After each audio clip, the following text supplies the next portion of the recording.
warahmatullahi wabarakatuh. Waalaikumsalam warahmatullahi wabarakatuh. Apa kabar anak semua? Alhamdulillah luar biasa Allah. Oke, kita semangat ya, biar aku sudah siap. Oke, baik anak-anak semua. Untuk keberkahan sebelum kita mulai pelajaran, mari kita berdoa. Nah, siapa yang mau memimpin doa? Silakan. أعوذ بالله من الشيطان الرجيم بسم الله الرحمن الرحيم رب اشرح لي صدري ويسر لي أمري واحلل عقدة من لساني يفقهوا قولي رب زدني علما وارزقني فهما. Oke, terima kasih Bu Nurida telah memimpin doa. Oke, baik anak-anak.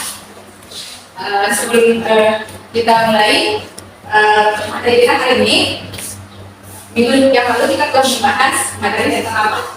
Sistem ekonomi. Ya, yang biasanya materi tentang apa? Sistem ekonomi. Iya, sistem ekonomi. Ada yang tahu apa itu sistem ekonomi? Sistem ekonomi adalah perpaduan dari aturan-aturan atau cara-cara yang merupakan kesatuan dan kesatuan suatu negara untuk kemakmuran dalam perekonomian. Iya. Oke, beri aplaus kepada kawan-kawan yang mau jawab. Anak-anak, sebelum kita mulai pelajaran, mari kita bangun sejenak. Silakan bangun. Oke, kita lakukan gerakan-gerakan. Buka ya, oke. Nanti gerakan itu ya. Oke. Silakan duduk kembali.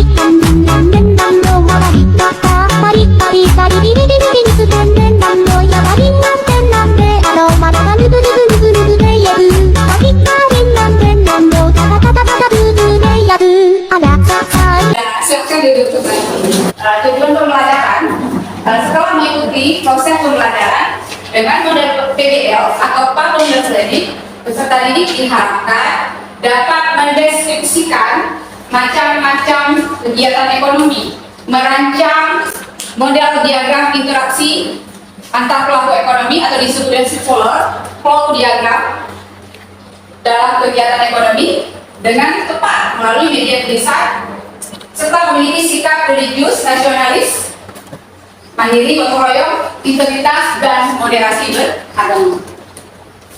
Oke anak-anak, manfaat kita mempelajari materi ini adalah supaya kita bisa mengetahui masalah-masalah dari pelaku-pelaku ekonomi yang terjadi saat ini, sehingga kita bisa melakukan antisipasi. Ibu akan menjelaskan sedikit tentang peran pelaku ekonomi dalam kegiatan ekonomi. Nah, anak-anak, kalian pasti pernah mendengar ya macam-macam kegiatan ekonomi. Apa saja kegiatan ekonomi yang kalian pernah lihat atau kalian ketahui?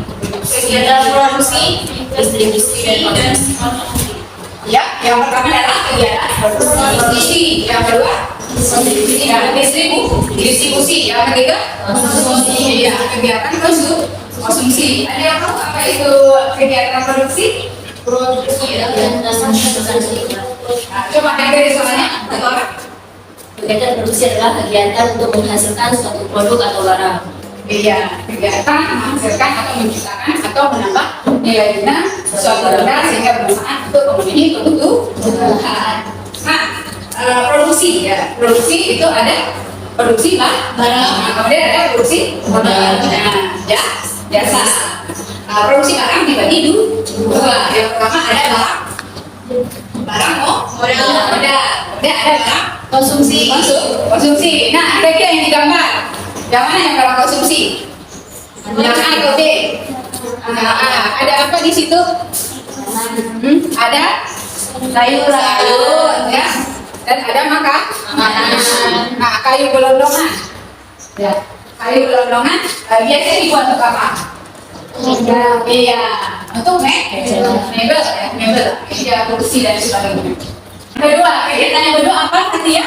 Iya, kegiatan yang kedua distribusi. Apa pengertian distribusi? Mau suatu proses yang menunjukkan penyaluran barang yang dibuat dari produsen kepada konsumen. Iya, tepat sekali.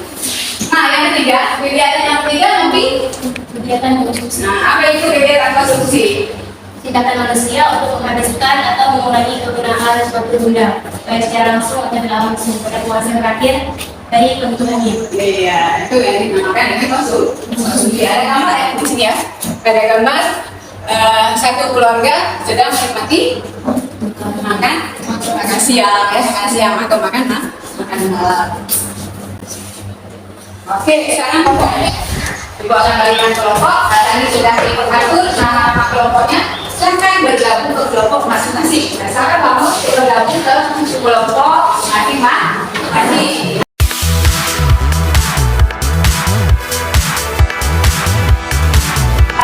Saya pembagian kelompok. Sekarang marilah kita tonton video. Silakan kalian simak videonya.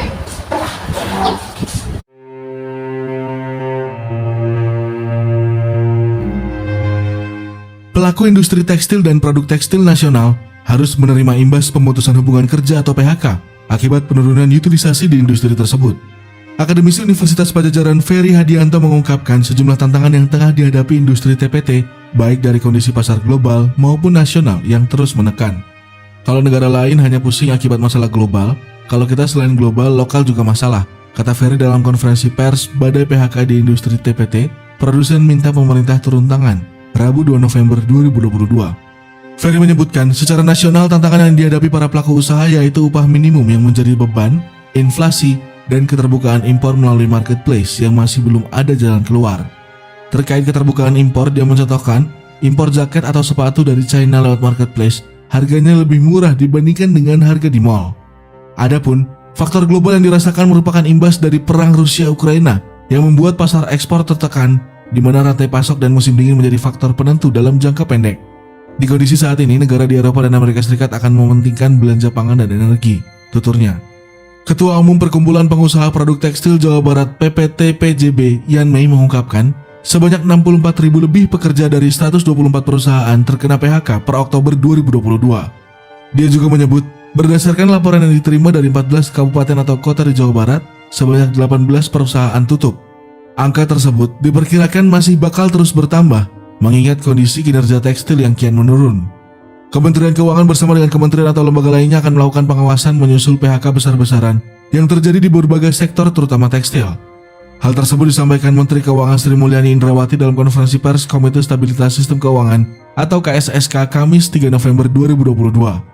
Kita melihat terutama di sektor tekstil, kita menyampaikan bahwa fenomena ini akan kita monitor secara spesifik bersama dengan kementerian atau lembaga lain, kata Sri Mulyani. Sri Mulyani mengatakan, badai PHK di industri tekstil terjadi di tengah pertumbuhan ekspor sektor tersebut. Sepanjang tahun ini hingga September, penggapaian dengan kode HS61 atau pakaian dan aksesori rajutan naik 19,4% secara tahunan atau year on year. Kemudian, produk HS62 atau pakaian aksesori non-rajutan tumbuh 37,5% year on year, sedangkan HS64 atau alas kaki tumbuh 41,1 year on year. Kita tentu akan terus mendorong, termasuk menggunakan instrumen Special Mission Vehicle atau SMV LPI, untuk bisa mendorong diversifikasi dari destinasi ekspor juga, ujar Sri Mulyani. Selain itu, pemerintah juga akan terus meneliti apakah terjadi fenomena relokasi dari pabrik ke pabrik.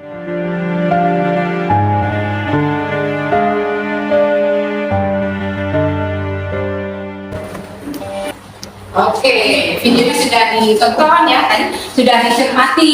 Nah, sekarang informasi apa yang kalian peroleh tadi menonton video tadi? Oke, ada yang silakan Pak ya. Informasi tentang pelaku ekonomi yaitu industri TPT yang mengalami penurunan. Iya, oke bagus sekali. Mari aku sebagai hadiah. Ayo, anak-anak. Untuk sekarang Ibu akan bagikan LKPD ya untuk kalian bahas bersama teman-teman kelompok.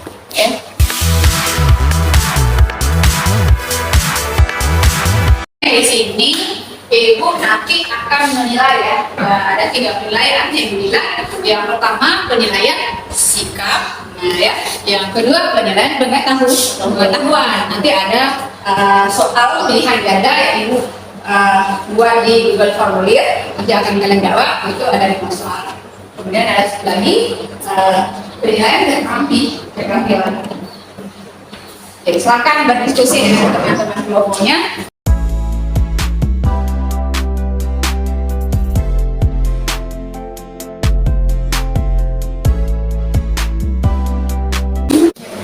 Ada masalah? Iya, harus jelaskan, nanti diskusikan dengan temannya tentang tantangan yang dihadapi oleh pelaku ekonomi industri tes ST. Nah, ada beberapa yang dan sebagainya. Kan dilihat, kalian boleh menggunakan HP ya, kalian menggunakan HP dan melihat kan supaya HP dikumpulkan. Ada penyajian di depan kelas, penyajian hasil diskusi di depan kelas. Untuk sesi yang pertama, kita akan menampilkan kelompok 1 untuk mempresentasikan hasil diskusi kelompoknya. Kepada kelompok 1 disilahkan. Assalamualaikum warahmatullahi wabarakatuh. Waalaikumsalam warahmatullahi wabarakatuh. Kami dari kelompok 1 ingin mempresentasikan hasil diskusi kelompok kami. Dampak yang dirasakan oleh produsen maupun konsumen dengan adanya penurunan kapasitas produksi industri tekstil adalah pihak produsen atau industri tekstil produk tekstil mengalami penurunan kapasitas produksi. Dampaknya produsen industri TTP mengalami kerugian dengan menurunnya omset yang tidak bisa lagi melakukan ekspor ke luar negeri sehingga kapasitas produksi berkurang. Akibatnya tenaga kerja banyak yang di PHK dan menyiapkan. Secara nasional, tantangan yang dihadapi para pelaku usaha yaitu upah minimum yang menjadi beban, inflasi, dan keterbukaan impor melalui marketplace yang masih belum ada jalan keluarnya sampai sekarang. Sekian presentasi dari kelompok kami, lebih dan kurang kami mohon maaf. Wabillahi taufiq wal hidayah. Assalamualaikum warahmatullahi wabarakatuh. Waalaikumsalam warahmatullahi wabarakatuh. Yang telah mempresentasikan hasil diskusinya. Oke, selanjutnya ada dari kelompok yang lain menanggapi hasil diskusi dari kelompok 1. Silakan. Ya, silakan. Kelompok 4. Nah, silakan kelompok 4 ke sana. Ada kelompok 4. Assalamualaikum warahmatullahi wabarakatuh. Waalaikumsalam warahmatullahi wabarakatuh. Saya dari kelompok 4 memberikan coba deskripsikan tentang keterbukaan impor melalui marketplace. Baik, terima kasih. Assalamualaikum warahmatullahi wabarakatuh. Ya, silakan kelompok 1 untuk menjawab pertanyaan dari kelompok 4. Assalamualaikum warahmatullahi wabarakatuh. Waalaikumsalam warahmatullahi wabarakatuh. Baik, terima kasih kepada kelompok 4 karena telah memberikan kelompok pendidikannya. Terkait keterbukaan impor, kita dapat mencontohkan misal impor jaket atau sepatu dari negara Cina. Mereka mengirimkan sepatu atau jaket-jaket ke Indonesia dengan harga yang lebih murah dibanding harga yang produk lokal jual, sehingga produk kita kalah bersaing dengan produk-produk impor. Akibatnya penurunan kapasitas industri tekstil Indonesia. Yang lebih parah lagi adalah industri-industri yang sampai gulung tikar karena tidak dapat lagi bersaing dengan produk-produk luar. Dapatkah diterima jawaban dari kelompok kami? Oke, bagaimana kelompok 4? Silakan duduk. Bisa diterima jawaban dari kelompok 1. Oke, beri aplaus dulu buat kelompok 1. Oke, sekarang tentu kalian sudah boring ya dari tadi duduk aja ya sambil diskusi. Oke, sekarang nggak boring, mari kita lakukan gerakan-gerakan. Silahkan bangun dulu. Ya, silakan bangun ya. Oke, ikuti apa ya? Ini apa namanya? Oh, coba bersuara. Ini apa namanya? Oh, namanya? Oh, coba bersuara. Ini namanya?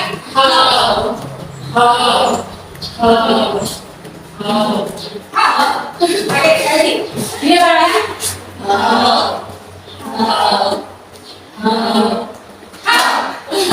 Oke, kita oke selanjutnya. Ya, kita langsung mana ke selanjutnya? Nah, saya sesi keempat yang akan dipresentasikan oleh kelompok 4. Pada kelompok 4 ini silakan. Assalamualaikum warahmatullahi wabarakatuh. Waalaikumsalam warahmatullahi wabarakatuh. Kami dari kelompok 4 akan mempresentasikan hasil diskusi kami tentang masalah yang dihadapi industri dalam negeri. Ada 7 masalah yang dihadapi industri dalam negeri, yaitu industri kekurangan bahan baku seperti kondensat, gas, nafta, biji besi, kurangnya infrastruktur seperti pelabuhan, jalan, dan kawasan industri, industri kekurangan utility seperti listrik, air, gas, dan pengolah limbah, industri kekurangan tenaga terampil, dan supervisor, superintendent. Industri dapat ekonomi kepada sebuah produk impor. Limbah industri seperti penetapan slag sebagai limbah B3. Spesifikasi yang terlalu ketat untuk kertas bekas dan baja bekas. Menyulitkan industri, antara lain industri kertas, industri kecil dan menengah IKM masih mengalami kendala seperti akses pembiayaan, ketersediaan bahan baku dan bahan penolong, mesin peralatan yang tertinggal hingga pemasaran. Sekian presentasi dari kami. Mohon maaf bila ada kesalahan. Terima kasih atas perhatian. Assalamualaikum warahmatullahi wabarakatuh. Waalaikumsalam warahmatullahi wabarakatuh. Oke, terima kasih buat kelompok 4 yang telah presentasikan hasil diskusinya. Beda betul.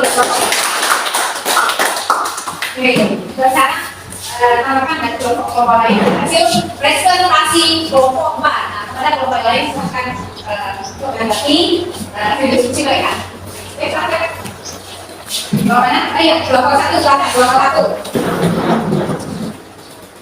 1. Untuk kelompok 4, kami akan memberikan pertanyaan, yaitu apa yang menjadi kendala bagi industri kecil dan menengah?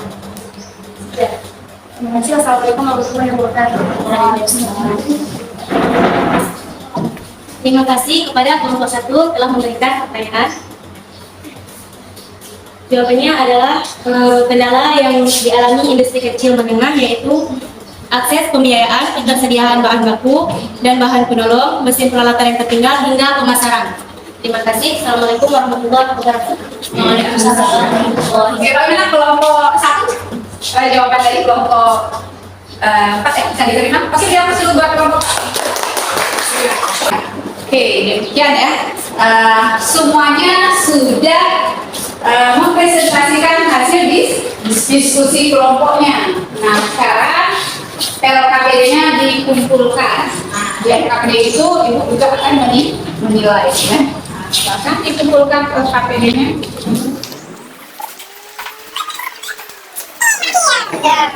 Untuk selanjutnya kita akan mengambil kesimpulan ya. Kegiatan selanjutnya mengambil kesimpulan dari peran pelaku ekonomi dalam kegiatan ekonomi. Oke, kan pelaku ekonomi di sini ada 4. Iya, 4. Apa yang pertama? Iya, tangga. Kedua, produser, iya, masyarakat luar negeri. Oke, nah masing-masing punya peran. Oke, peran yang pertama yaitu peran dari rumah tangga konsumen atau rumah tangga keluarga. Apa sih perannya? Silakan, coba yang mau nyebutkan ya, silakan. Sebagian kebutuhannya yaitu yang pertama sebagai pemakai barang dan jasa untuk memenuhi kebutuhan. Ya. Dan yang kedua membantu kelancaran peredaran barang dan jasa. Oke. Yang ketiga dapat mengenali kebijakan pemerintah dalam rangka perlindungan konsumen. Oke, jadi apa dulu? Oke, kesimpulannya sudah selesai. Nah, oke. Bagaimana pembelajaran kita hari ini? Senang belajar dengan model pembelajaran PBR Pak Bambang ini? Senang? Ya, perempuannya senang. Enak belajar seperti ini? Enak. Sudah itu semangatnya materi kita hari ini? Insya Allah. Ya. Insya Allah serap semua ya. Mudah-mudahan nanti akan kita lihat di dunia ya. Nah, nanti Ibu akan berikan ya. Berikan link ke kelas untuk dijawab di Google Formulir ya.